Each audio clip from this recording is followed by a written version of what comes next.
Bismillahirrahmanirrahim. Alhamdulillahi rabbil alamin. Wa salatu wa salam ala sayyidil mursalin wa ala alihi wa ashabihi ajma'in. Ең алғаш жаратқан Аллаху субхана ва таалаға чексіз мақтаулар болсын. Андан кейін сүйікті пайғамбарымыз саллаллаху алейхи ва салламға Аллах тааланың үзгілтіксіз салауат саламдары болсын. Алланың жалғыздығына, Алланың барлығына, бірлігіне иман келтіріп, пайғамбарымыз саллаллаху алейхи ва салламдың сүннетімен жашаған бардық момын мұсылмандарға Аллаху субхана ва тааланың рахматы, мереме, хидаяты, нұры, адал рызқысы, берекесі бола берсін. Құрматтуу мұсылман бір туғандар, мына біз берекелүү куттуу ораза айында турабыз. Мына ошол берекелүү айда аткарып жаткан бардык жакшы ишиңиздерди, кайрымдуулук иштерди, таравих намаздарды, Куран, зикир, элибиз үчүн болуп жаткан дуаңыздарды жана эң негиз болгон орозо амалыңыздарды Аллахым кабыл кылган болсун. Барыбызга маалым болгондой, орозо бул чындыгында биз бир өзүнчө эле адамды бир тарбиялай турган мектеп деп айтсак болот. Мына ошондуктан орозо учурундан пайдаланып биз колдон келишинче өзүбүздүн жан дүйнөбүздү байытып, кулк мүнөзүбүздү оңдоп, айлана чөйрө менен болгон мамилебизди бир жакшы жөнгө салып алганга мүмкүнчүлүк болуп турган убакыттар. Анан дагы эң негизгиси бул адам баласы Кудай менен өзүнүн жаратуучусу менен болгон мамилени оңдоп алганга эң бир жакшы күндөр деп айтсак болот.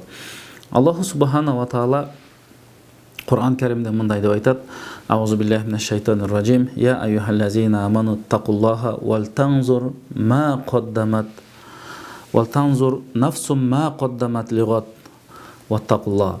Бұл аяттың мәнісі: ей имандуулар, силер дайыма Аллаға тақва болгула, Кудайдан корккула, арамдан алыс болгула. Валтанзур нафсум ма қаддамат лигат. Жана өзүңөрдүн нафсыңар же өзүңөр эртеңки күнгө эмнени даярдап жатасыңар. Мына ошол нерсеге көңүл бургула, ойлонгула. Бул эртеңки күнгө даярдай турган нерсебиз бир гана ошол өзүбүздүн нафсыбызды тарбия кылуу менен, нафсыбызды көзөмөлдөө менен, аны дайыма тарбиялоо менен гана биз жакшы иштерди эртеңки күнгө даярдай алат экенбиз. Чындыгында ар бир адамдын бул дүйнөдөгү жашоосу аз деп айтабыз. Мисалы 950 жыл жашаган Нух пайгамбар деле бул дүйнөдөн өткөн. Ал эми азыркылардын жашоосу андан да аз болот. Мына ушундай убактылуу аз жашоодо колдон келишибизче өзүбүздүн нафсыбызды кое бербестен, эгер нафсты тим эле кое берген болсоң, ал адамды жакшылык эмес, жамандыкка буйруп ийиши мүмкүн экен. Мына ошондон дайыма биз колдон келишинче бул дүйнөдө татыктуу жашап өтүү үчүн эң биринчи тарбияны өзүбүздөн башташыбыз керек экен. Өзүбүздүн нафсыбызды жакшы карап, тарбиялап, ага дайыма кайдыгер карабастан көңүл буруп жашаганыбыз бул аябай туура болот.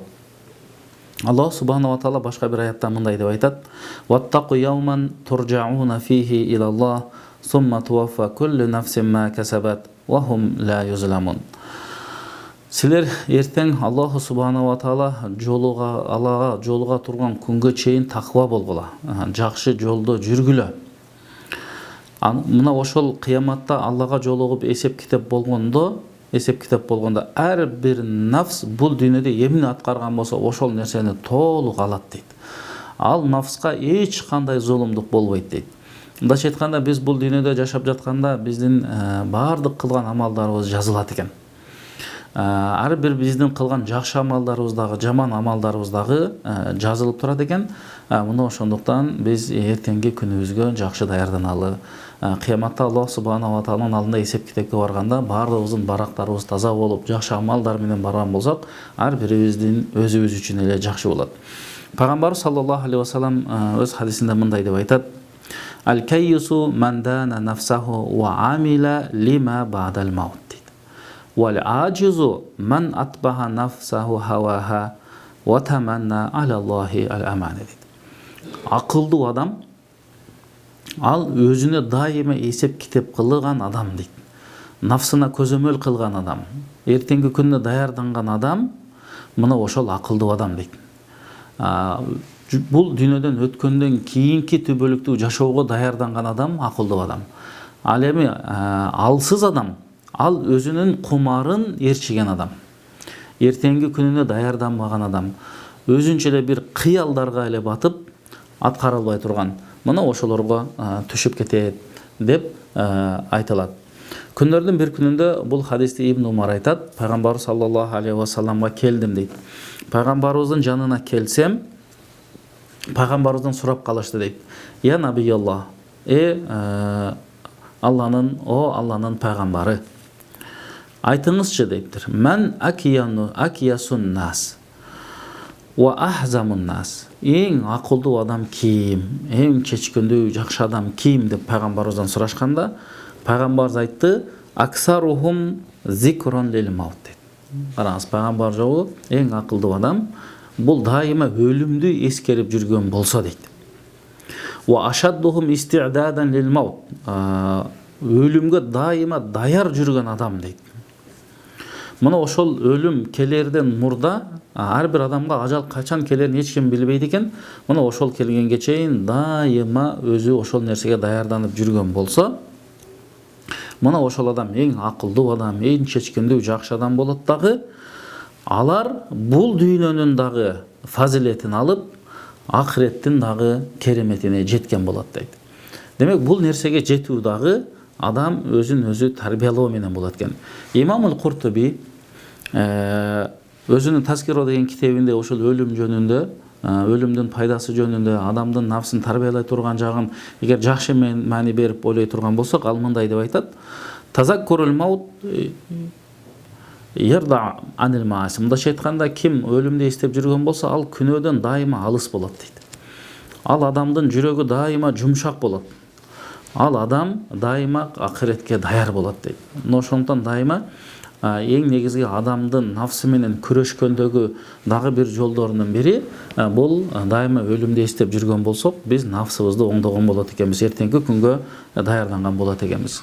Пайгамбарыбыздын дагы бир айткан жакшы насаат сөздөрү бар. Пайгамбарыбыз бул сөзүндө мындай деп айтат: ахвафу ма ахафу алейкум шахаватул гойи фи бутуникум ва мадаллатул хава дейт. Пайгамбар айтат: мен эң коркконум силерге дейт, силердин шахватыңардан корком дейт. Шахватка берилип кеткениңерден жана адашууңардан, кумарыңарга берилип кеткениңерден мен аябай корком деп пайгамбар саллаллаху алейхи ва саллам ошондой бир өзүнүн насаатын айтат экен.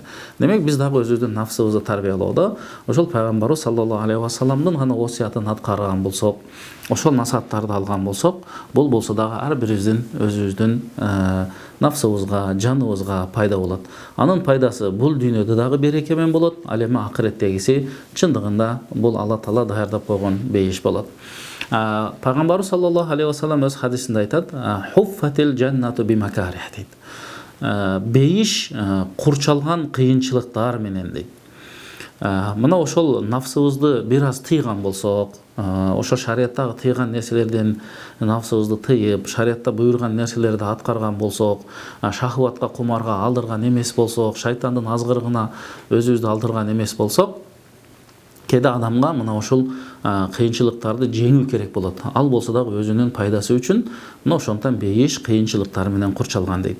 Ва хуффатин науру бил макарих. Ал эми тозок болсо, ал оюн зоок менен, кумар менен, шахваттар менен коздолгон жана корчалган дейт. Ким өзүнүн нафсын тарбиялабастан ошол кумарына алдырып берген болсо, бул дагы ал адам үчүн өтө зыян болот. Анткени пайгамбар саллаллаху алейхи ва саллам өз хадисинде мындай деп айтат: саласун мухликат дейт. 3 нерсе адамды жокко чыгарат же жок кылат. Анын эң биринчиси шохун мута.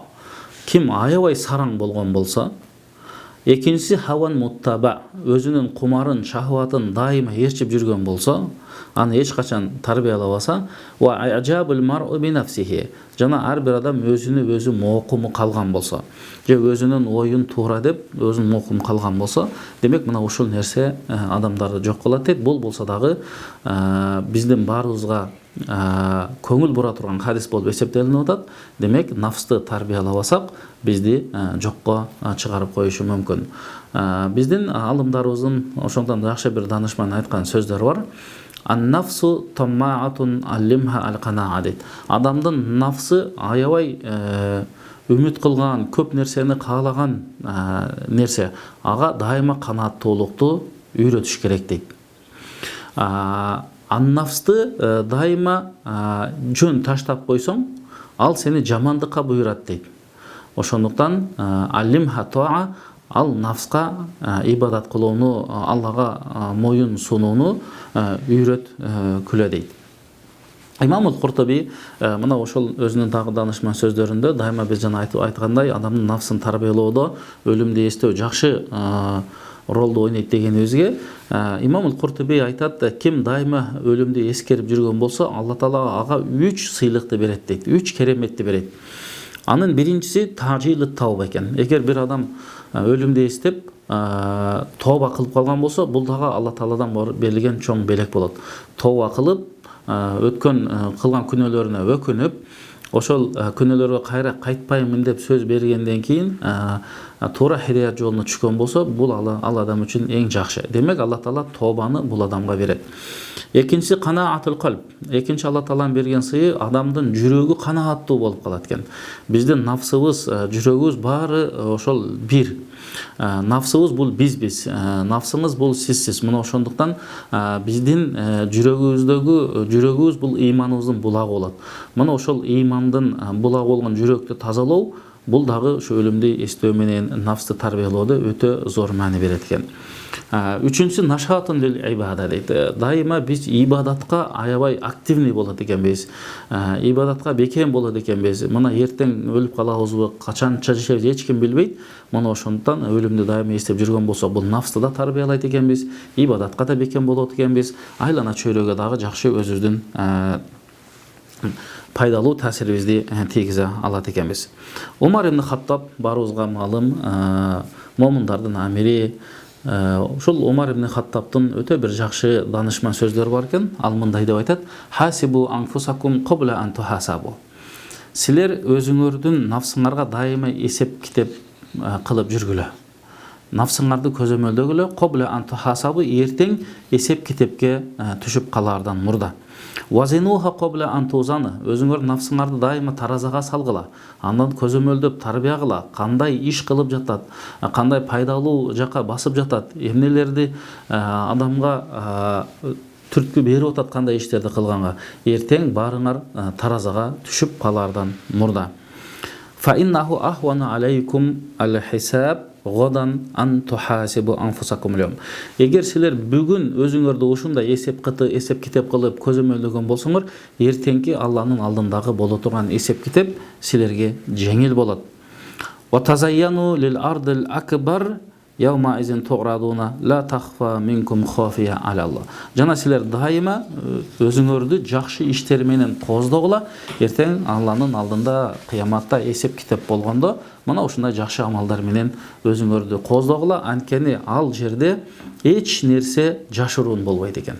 Алла Тааладан эч нерсе жашырынбайт экен. Баардык нерсе биздин жакшы амалдарыбыз баары сыртка чыгат. Ошондуктан урматтуу мусулман бир туугандар, биздин алымдарыбыз нафсты дагы бир канча түргө бөлөт экен. Алардын эң биринчиси бул ан-нафсу ал-аммаратун бис-су. Адамды дайыма жамандыкка буйруа турган нафс экен. Биз эң негизгиси мына ушул нафстан дайыма сактанышыбыз керек. Юсуф сүрөсүндө дагы келет: "Инна нафса ла аммаратун бис-су." Эгер адамдын нафсысын тим эле койгон болсо, аны тарбиялабаса, аны көзөмөлдөбөсө, аны Куран менен, зикир менен, дуа менен, намаз менен бекемдебесе, жакшы тарбиялабаса, ал адамды дайыма жамандыкка чакырып, жамандыкка буйрат экен. Бул ар бир момун мусулман мына ушундай нафстан дайыма сактанып, аны тарбиялаш керек. Анткени биздин алымдарыбыз айтат, эгер нафсы жаман болсо, ал жаман натыйжага дайыма алып барат. Экинчи нафс бул нафсул лавама дейт. Нафсул лавама бул ошол Кыяма сүрөсүндө келет. Вала уқсиму бин нафсул лавама деп. Экинчи нафс бул жемелей турган нафс экен. Жок дегенде, болбоду дегенде адамдын нафсы мына ушундай нафс болуш керек. Жакшылык иш кылган болсо, дагы көбүрөөк жакшылык кыла бербейсиңби деп адамды жемелеп тура турган. Эгер күнөө иш кылып койгон болсо, эмне үчүн күнөө кылдың деп адамды жемелей турган. Демек адамдын нафсы дайыма өзүнү жемелей турган болсо, жакшы жака буйруа турган болсо, бул болсо дагы адам үчүн эң пайдалуу болот. Мына ушул адам эгер өзүнүн нафсын эч качан жемелебесе, анда бул нафс адамды жаманга буйруа турган нафска айланып кетүүсү толук мүмкүн. Мына ошондуктан жок дегенде адамдын нафсы бул жемелей турган нафс болсун. Күнөө иш кылса жемелей турган, тообага алып бара турган, ыймандын бекемдигине алып бара турган нафс болуу керек. Үчүнчү түрлүү нафс бул нафсул мутмаинна. Бул нафстын ичинде радия, мардия бар. Мындайча айтканда аябай тынч, бейкут, жакшы, эч нерседен коркпогон, кыяматтын дагы коркунучтан коркпогон нафс деп аталат. Бул болсо дагы ошол Фажр сүрөсүндө келет. Демек, урматтуу мусулман бир тууган, ар бирибиз мына ушундай нафска жетишибизди Аллахым баарыбызга насип кылган болсун. Бул нафс чындыгында Алланын буйругун аткарган, тыйган нерселеринен тыйылган, арамдан алыс болуп, адалга жакын болуп, дайыма пайгамбарыбыз саллаллаху алейхи вассалам көрсөткөн жол менен, пайгамбардын осуяты менен жашаган нафсты айтат экенбиз. Демек, колдон келишинче биз өзүбүздүн нафсыбызды дайыма тарбиялап, мына ушул нафсул аммара бису, адамдын нафсын жамандыкка буйруа турган нафстан арылып, өзүбүздү ошол бейкут болгон, жүрөгүбүз тынч болгон Алла деген нафска аракет кылалы. Нафстын бир данышман алым айтат, аябай таң калыштуу нерсеси бар дейт. Нафстын бир ушундай нерсеси, ал нафста шайтандын текеберлиги болот дейт. Ал нафста Кабилдин ичи тарлыгы болот дейт. Ад Самуд коомдорунун чектен чыгуусу болот дейт. Фараондун аша чабуусу болот. Намруттун каттуулугу жана Корундун чектен чыгуусу, Хамандын бузукулугу. Мына ушул нерселердин баарыны нафста бар дейт. Качан нафсты биз тарбияласак гана мына ушул жаман сыпаттардан арылат экенбиз. Эгер мына ошол нафсты тим кое турган болсок, ошол эле текеберчилик, ошол эле бузукулук, ошол эле кыянатчылык, барлык нерсе нафсты ээлеп алган болсо, бул адамдын кыяматта эсеп китеби дагы өтө кыйын болуп калат. Мына ошондуктан дайыма колдон келишинче нафсты тарбиялайлы. Аллаху субхана ва таала аламды жаратканда, периштелерди жаратканда, аларды жаратып, аларга акыл берип, аларга эч бир шахват, кумар берген эмес экен. Алардын бул дүйнөдөгү эң бир негизи кызматы Алла Таалага баш ийип, Аллага түбөлүк ибадат кылуу. Аларда шахват деген нерсе жок, кумар деген нерсе жок. Ал эми жаныбарларды Алла Таала жаратып, аларга акыл Алла Таала жаратып, Алла Таала адамга акыл да берет экен, жана шахват, кумарын да берет экен. Ким өзүнүн шахватын, кумарын жеңген болсо, демек ал периштелердин даражасындай болуп калат экен. Ал эми ким өзүнүн кумарын, шахватын жеңе албаса, ошол кумарга алынып кеткен болсо, Кудайдын буйругун унуткан болсо, туура эмес жолдо жүргөн болсо, демек ал жаныбарлардын катарында болуп калат экен. Демек ар бир адамдын өзүнө ошондой бир жакшы ыктыяр берилгендиктен, биз колдон келишибизче ошол Куран менен жашаган болсок, пайгамбардын сүннөтү менен жашаган болсок, ошол нафсты тарбиялоодо пайгамбарыбыздын хадисинде айтылган сөздөргө амал кылган болсок, ар бирибиздин биздин пайдабыз үчүн болот. Демек, дагы биз айтып кете турган нерсе, адам өзүнүн нафсын тарбиялоодо жакшы бир пайдалар бар. Эң биринчи пайдасы, биз айтат элек, адам баласы өзүнү көзөмөлдү кылуу менен өзүнүн кемчилигин билип, башкалардын кемчилигин сүйлөбөй турган болот экен. Адамдын эң бир жакшы пайдасы, адам өзүн өзү мына ушул жактан тарбиялайт экен. Баарыбызга маалым, Хасан аль-Басри рахимахулло алым авлиялардан болгон. Ал өзүнүн бир сөзүндө мындай деп айтат: "Иннал му'мина валлахи ла нараху илля ва хува ялуму нафсаху." ма аратта би калимати ма аратта. Мындайча айтканда бул алым айтат, чындыгында мусулман өзүнө дайыма эсеп китеп берип жүрүш керек дейт. Мусулманды, момунду биз ошондой билебиз дейт. Бул сөзүм менен мен эмнени максат кылдым? Бул жеп жаткан тамагым менен эмнени максат кылдым? Бул сүйлөгөн мен эмнени максат кылдым? Мына ошол нерселердин баардыгына адам баласы эсеп китеп берүү керек экен. Себеби бир сөз менен адам динден чыгып кетүүсү мүмкүн, бир жакшы сөз менен адам бейишке кирип, жакшы хидаятка жолго түшүп кетүүсү мүмкүн. Ошондуктан момун мусулман дайыма бул алым айтат, өзүнө ушундай эсеп китеп кылып жүргөн болуш керек. Аммал фажиру дейт. Ал эми момун эмес, бузуку, фажир адам дейт. Ал дайыма өзүнө жемелешти дагы бербейт, өзүнүн нафсын кумарын ошондой тогозуп жүрө берет. Демек, эң биринчи нафсыбызды тарбиялоодон максат өзүбүздүн кемчилигибизди билип, аны оңдоп түзөп, башкалардын кемчилигинен тилибизди тыябыз. Экинчиси, бул адам өзүнө эсеп китеп берүү менен Аллаху субханаху ва тааланын бизге берген нематтарын биз аябай жакшы түшүнө билет экенбиз. Эгер мына ошол Алла Тааланын бизге берген нематтарын ошол өзү эсеп китеп менен аркылуу түшүнгөн болсок, Алланын дагы акысын толук бергенге аракет кылат экенбиз. Чындыгында Аллах субханаху ва таала биздин намазыбызга муктаж эмес, биздин зекетибизге, орозобузга муктаж эмес, ажылыгыбызга муктаж эмес. Тескерисинче биз баарыбыз ушул амалдарды аткарып, ошол амалдардын арткарынан атынан соопторду алып, жан дүйнөбүздү байытып, татыктуу бир пайгамбардын үммөтү болууга биз ушул нерселерге муктажбыз. Демек, биз нафсты тарбиялоо менен ушул нафсты мага Алла берди, ошону туура аманаттуу өз жолунда колдонууга бул дагы адам өзүн тарбиялоодо жакшы бир мөмө жемишин берет экен. Андан кийинки адам баласы өзүнүн ошол нафсын тарбиялоодогу эң жакшы пайдалардын бири бул адам баласы өзүнүн нафсын тарбиялагандан кийин өзүнүн жан дүйнөсү таза болот экен.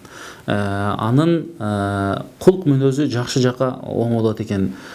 Баардык жактан тазаланып, бузукулук иштерден, жаман иштерден, жаман сөздөрдөн тазаланып, жаман жакка баспастан, жаман нерсени кармабай, мына ушул тазалыкты бул же болбосо жан дүйнөнүн тазалыгына жетет экен. Аллах субханаху ва таала Шам сүрөсүндө мындай деп айтат: "Код афлаха ман заккаха" дейт. Чындыгында ийгиликке жетти ким өзүнүн нафсын тарбиялаган болсо, тазалаган болсо жаман нерселерден. Ва код хаба ман дассаха, жана бактысыз болду ким өзүнүн нафсын тарбиялабай, өзүнүн кумарына алдырган болсо дейт. Бир кыскача бир карыянын окуясын окуп калдык эле. Ал айтат, бир киши менен отуруп калса, ал киши бул карыядан сурайт экен, аксакалдан: "Сиз аябай чарчоо көрүнөсүз. Эмне көп жумуш кыласызбы, көп чарчайсызбы?" дегенде ал карыя айтат: "Менин 2 бүркүтүм бар. Аны дайыма тапташым керек, аларды машыктырышым керек, аларды тарбиялашым керек. Ошондой эле 2 коёнум бар. Ал 2 коёнду мен дайыма карабасам, алар ар жакка эле чуркап, ар тарапка чуркап кетип калышат. Андан кийин дагы 2 шумкарым бар. Ал 2 шумкарды мен дайыма кармап турбасам, аларды дагы карабасам болбойт. Ошондой эле бир жыланым бар" дейт.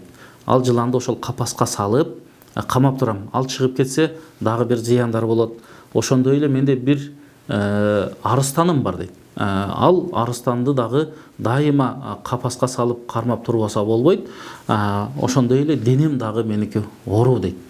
Ошондо берки угуп турган адам айтат: "Мынча ишти кылганда чындыгында эле адам чыдайт да, аябай катуу иш кылат экенсиз. Кимдин күчү жетет бул нерсеге?" дегенде, "Чындыгында ушундай бир туганым.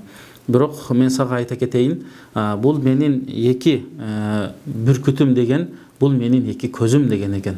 "Ушул 2 көзүмдү мен арамды карабастан адалды кароого дайыма тарбиялашым керек. Ал эми 2 коёнум деген менин 2 бутум.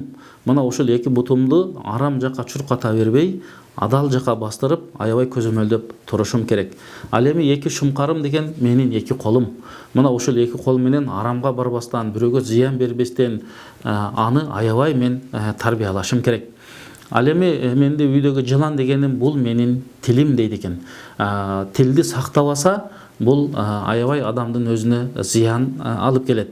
Имам Тоус айткандай: Лисану сабун ин арсалтуху ифтарасани дейт. Менин тилим жырткыч сыяктуу. Эгер аны кое берсем, мени тытып салат дейт. Ошондуктан тилди дагы мен аябай сактаймын. Жакшы сөздү сүйлөгөнгө, зикир дуаны кылганга, жаман сөздү сүйлөбөгөндөн аябай сактанамын. Ал эми менин үйдө арыстаным бар дегеним, ал менин жүрөгүм дейт экен. Бул жүрөк менен, жүрөктүн ичиндеги төңкөрүш менен мен күрөшүп жашап келем. Бул имандын булагы болгон жүрөктү тарбиялоо өтө кыйын экен. Мына ошондуктан эң негизги бул жүрөккө кам көрүп, ошону аябай тарбиялаймын. Ал эми оорулуумун деген бул менин денем дейт экен. Мына ушул денем менен ушинтип азыркы айткан сөздөрүм менен бул денем менен мен күрөшүп келем. Бул денемди ушундай жаман нарселер менен, моралдык жактан жаман нарселер менен оорутуп салбайын деп, дайыма ушундай нафсымды өзүм тарбиялап келем деп, өзүнүн ушундай бир даанышман сөздөрүн айткан экен. Мына ошондуктан урматтуу мусулман бир туугандар, биз да колдон келишинче мына ушундай насаат сөздөрдөн алып, данышман сөздөрдөн, пайгамбар саллаллаху алейхи ва салламдын осуяттарын алып, дайыма нафсыбызды тарбиялайлы. Эгер нафсты тим кое турган болсок, ал эч нерсеге тойбойт экен. Пайгамбарыбыз хадисинде айтат: "Изакана ли ибни адама вадиян мин захаб". Эгер бир адамда бир өрөөн байлыгы болсо, эми өрөөндү баарыбыз билебиз, 2 тоонун ортосун айтат. Ошончолук байлыгы болсо дагы ошондон бирөө болсо дей берет экен. "Вала ямлау фаху илля тураб". Ал эми адамдын акырында оозун бир гана топурак толтурат дейт. "Ва ятубуллаху аля ман таб". Жана Аллах субханаху ва таала ким тоба кылам десе, алардын тобаларын кабыл кылат дейт. Мына ошондуктан биз ушундай улуу күндөрдө, берекелүү күндөрдө амалдар, ар бир кылган амалыбызга эселеп сооптор жазыла турган күндөрдө турабыз. Бейиштердин эшиктери ачылып, тозоктун эшиктери жабылып, шайтандар кишенделген учурда келиңиздер нафстын азгырыгына алдырбастан тескерисинче нафсты тарбиялайлы, колдон келишинче жакшы амалдарды көбүрөөк аткарып, эртеңки түбөлүктүү жашоого даярданалы. Аллах субханаху ва таала Кур'ан Каримде мындай деп айтат: "Ва тазавваду фа инна хайра зади тaqва". Силер азык түлүк камдагыла дейт. Кыяматка, акыретке эң жакшы азык түлүк бул таквалык дейт экен. Демек биз таквачылык менен нафсыбызды тарбиялай алабыз. Таквачылык менен көптөгөн жакшы иштерге жете алабыз. Таквачылык менен биз өзүбүздүн жан дүйнөбүздү жакшы сыпаттар менен сыпаттай алабыз. Демек таквалык бул негизги Аллах субханаху ва таала бизге орозону бергенде негизи максатынын бири дагы мына ушул болуп эсептелинет: арамдан алыс болуу, адалга жакын болуу. Урматтуу мусулман бир туугандар, мына ушул берекелүү айда кылып жаткан баардык амалыңыздарды Аллахым кабыл кылган болсун. Аллахым ыйманыңыздарды бекем кылсын, ибадатыңыздарды кабыл кылсын. Жараткан Аллах субханаху ва тааланын рахматы, мерими биздин элибизге дайыма жай берсин. Алланын рахматы, мерими бейкуттугу боло берсин. Ассаламу алейкум ва рахматуллахи ва баракатух.